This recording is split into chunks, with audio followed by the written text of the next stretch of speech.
Hey, what's up everybody? It's Princess Queen V and I'm back with another tutorial, and on this video I'm going to show you how I flat iron my relaxed hair texture silky straight.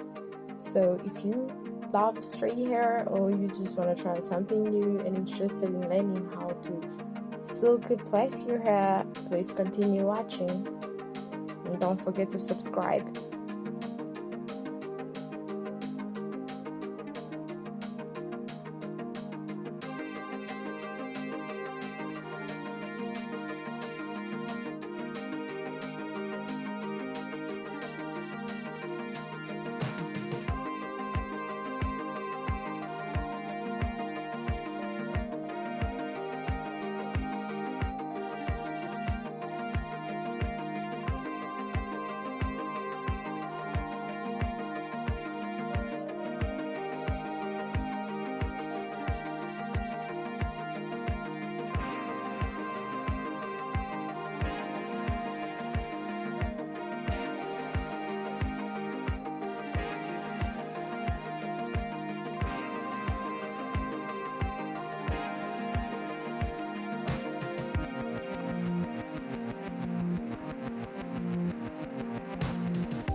Basically, one tip I will give you is that when you're flat ironing your hair, make sure that you don't put your flat iron on high heat, because high heat can lead to hair breakage, especially if you have a relaxed texture, I would say.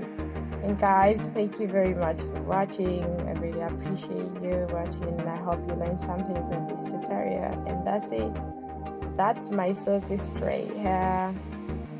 As you can see right there, it's a relaxed texture, like I say, because I prefer relaxed texture over natural.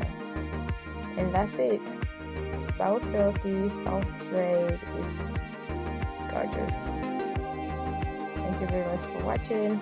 See you again on my next video. Please, if you haven't yet subscribed to my YouTube channel, please don't forget to subscribe, and see ya.